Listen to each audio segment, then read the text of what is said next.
बिस्मिल्लाहिर्रहमानिर्रहीम अस्सलाम वालेकुम वरहमतुल्लाहि वबरकातुहू। मैं हूँ इरफ़ान अली और मैं आपको इरफ़ान अली फूड सीक्रेट्स में खुशामदीद कहता हूँ।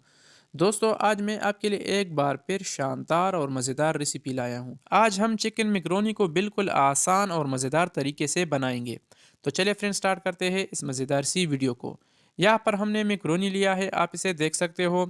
आप अपने मर्ज़ी के हिसाब से जितना रेसिपी बनाना चाहते हो उसी हिसाब से मैकरोनी कम या ज़्यादा ले सकते हो। यहाँ पर हमने 1 कप मैकरोनी लिया है और अब हम इसको उबले हुए पानी में शामिल करेंगे। पानी को पहले आपने अच्छी तरह से गर्म करना है, यानी उबालना है। और फिर उसके बाद इसमें मैकरोनी को ऐड करके 2 से 3 चम्मच कुकिंग ऑयल भी हम इसमें शामिल करेंगे। ऑयल से ये हो जाता है कि जब ये तैयार हो जाता है तो इसका एक एक दाना अलग अलग हो जाता है, यानी ये एक दूसरे के साथ बिल्कुल भी नहीं चिपक जाती। और आधा चम्मच यहाँ पर हम नमक इसमें ऐड करेंगे। नमक आप अपनी मर्ज़ी के हिसाब से भी इसमें कम या ज़्यादा शामिल कर सकते हो, क्योंकि नमक फिर हम बाद में भी इसमें शामिल करेंगे। अल्हम्दुलिल्लाह हमने मैकरोनी को उबाल लिया है।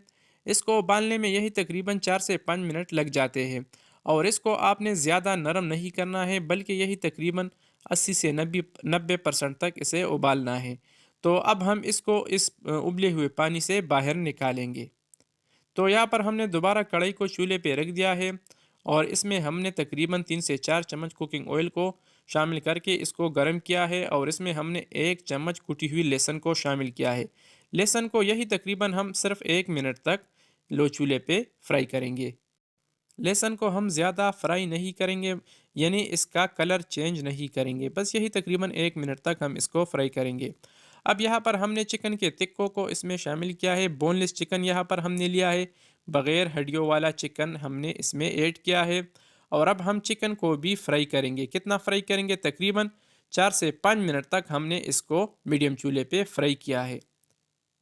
5 मिनट तक फ्राई करने के बाद अब बारी आती है गाजरों की, जिसको भी हमने बारीक बारीक काट कर इस गोश्त में ऐड किया है, आप इसे देख सकते हो। तो अब हम गाजरों को भी पकाएंगे इस गोश्त के साथ। हमने चिकन के गोश्त को भी तकरीबन 5 मिनट तक फ्राई किया है और अब हम गाजरों को भी यही तकरीबन 4 से 5 मिनट तक पकाएंगे।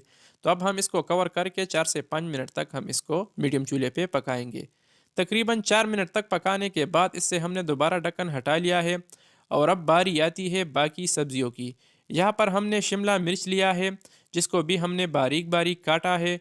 और अब हम इसको भी मिक्स करेंगे और इसके बाद हम इसमें शामिल करेंगे बंद गोभी को, जिसको भी हमने बारीक बारीक काटा था। इन सब्जियों को शामिल करने के बाद अब हम दोबारा इसको अच्छी तरह से मिक्स करेंगे और मीडियम टू लो चूल्हे पे हम इसको मज़ीद तकरीबन 2 मिनट तक पकाएंगे। और 2 मिनट के बाद फिर इसका जो अगला प्रोसेस है तो हम वो स्टार्ट करेंगे। तो इस दौरान आप दोस्तों से हमेशा की तरह एक छोटी सी गुजारिश है, अगर आप हमारे चैनल पे नए हो तो हमारे चैनल को भी ज़रूर सब्सक्राइब करें और वीडियो को भी ज़रूर लाइक और शेयर करें, क्योंकि इनसे हमें काफ़ी हौसला मिलता है और हमें मज़ीद काम करने का जज्बा पैदा होता है। बंद गोभी और शिमला मिर्च को हमने 2 मिनट तक पका लिया है और अब बारी आती है मसालों की। यहाँ पर हम सिर्फ 2 किस्म के मसाले इसमें शामिल करेंगे। आधा चम्मच काली मिर्च का पाउडर और आधा चम्मच ज़ीरे का पाउडर हमने इसमें ऐड किया है। अगर ओरिजिनल रेसिपी की बात की जाए तो ओरिजिनल रेसिपी में सिर्फ काली मिर्च का इस्तेमाल किया जाता है, लेकिन ज़ीरे से इसका जायका मज़ीद दोबाला हो जाता है। तो ज़ीरा और काली मिर्च भी हमने इसमें ऐड किया है। और अब हम इसमें मैकरोनी को शामिल करेंगे, जिसको पहले हमने उबाल लिया था। दोस्तों, रेसिपी बहुत आसान है, लेकिन शर्त यह है कि वीडियो को आपने फुल वॉच करना है, क्योंकि अगर आप दोस्तों ने एक भी स्टेप इसमें मिस किया तो आपकी रेसिपी बिल्कुल भी अच्छी तरह से नहीं बनेगी। और मैं यकीन से कहता हूँ, अगर मैकरोनी की ये रेसिपी आज आपने पूरी देख ली तो मैं यकीन से कहता हूँ कि मैकरोनी बनाते वक्त आपको किसी दूसरी मैकरोनी की रेसिपी देखने की ज़रूरत नहीं पड़ेगी। अल्हम्दुलिल्लाह इसको हमने अच्छी तरह से मिक्स किया है और अब बारी आती है सॉस की। यहाँ पर हम 2 चम्मच रेड चिली सॉस इसमें शामिल करेंगे। अगर आपके पास रेड चिली सॉस ना हो तो आप चिली गार्लिक सॉस भी इसमें शामिल कर सकते हो। और 2 चम्मच सोया सॉस भी हमने इसमें ऐड किया है। और तकरीबन 1 चम्मच वाइट सिरका भी हम इसमें ऐड करेंगे। और 4 चम्मच टमाटो केचप भी हम इसमें शामिल करेंगे। केचप से इसका जायका भी मज़ेदार होता हो जाता है और इसका जो कलर है ये भी मज़ेदार आ जाता है। तो इन सारी चीज़ों को शामिल करने के बाद अब हम दोबारा इसको अच्छी तरह से मिक्स करेंगे।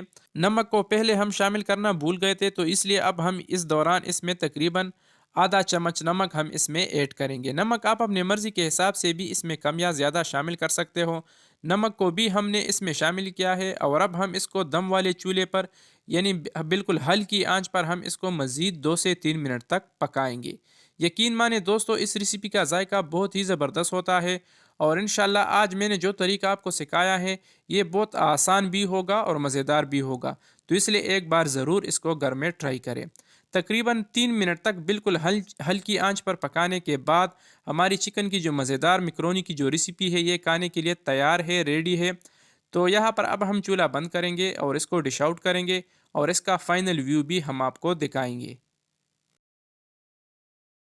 तो दोस्तों, कैसी लगी हमारी आज की आसान सी और मज़ेदार सी रेसिपी। उम्मीद करता हूँ आप दोस्तों ने हमेशा की तरह हमारी आज की आसान सी रेसिपी काफ़ी पसंद की होगी।